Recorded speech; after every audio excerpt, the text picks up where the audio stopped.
grab a cup of coffee.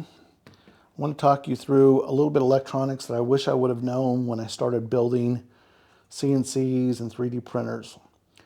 Let's start with this. This is a hat that typically is called a CNC shield that will go on top of an Arduino Uno.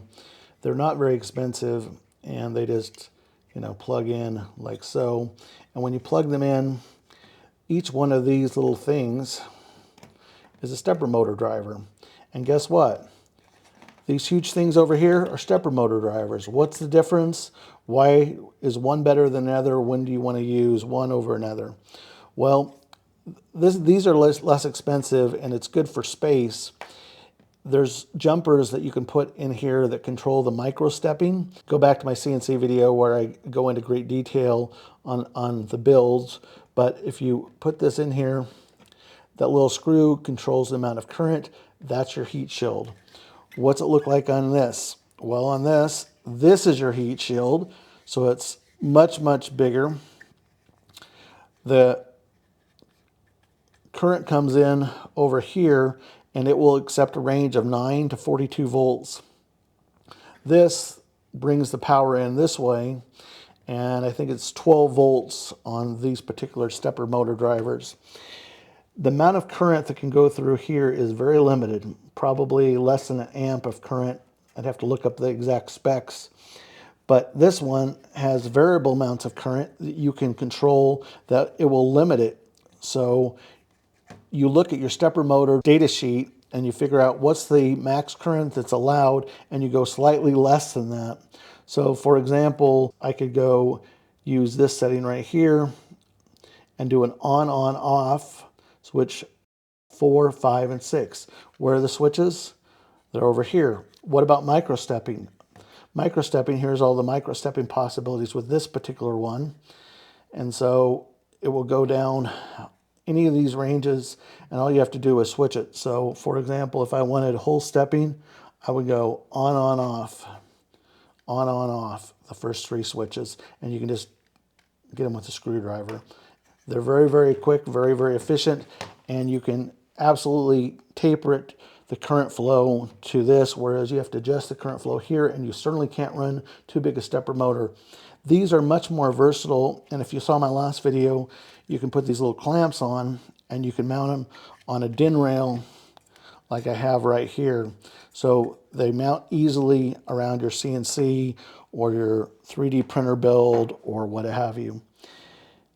Now, what else is worth knowing about this electronics business?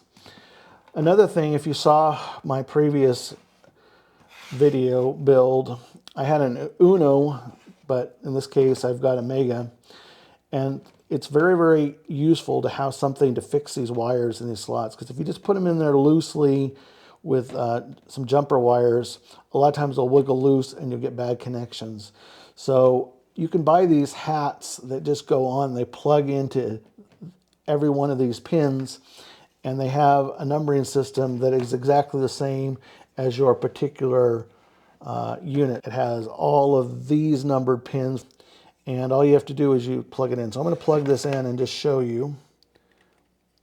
It's pretty easy. Literally, it just, as long as you line it up right. And it's there, and now every one of these is a screw terminal. So here, I don't have the right head on here, but you just twist this, and it'll open up a little window. You stick your wire in, you twist it, it will tighten it down.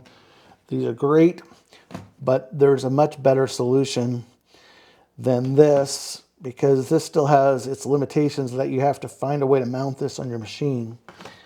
You're better off going and buying this guy. This guy is a mount that goes on a DIN rail that holds an Arduino Mega or Duo. It essentially is all these screw terminals that we have here, but it puts them on the side. And so I'm going to unhook this Mega, and I'm going to show you it put onto this. So this was one unit. It had the little clips, and then you had to buy the DIN rail, but just hooks on, and then you put this on upside down,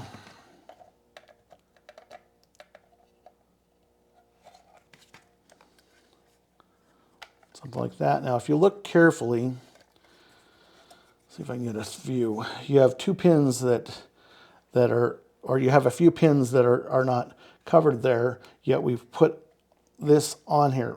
You're all right. That's because it's set up for the duo. So don't worry about it. As long as you've got those front pins lined up, you're going to be fine. All of these are going to be live. And once again, you just loosen this. The metal window will go up. You tighten it back down once you put your wires in. Hope that helps and points you in the right direction. My pinball build, I'm probably going to switch over to the Arduino Mega because I already own this and it's got more pinouts, so I can control more things with the electronics. And eventually I may put in an ESP32. See you soon.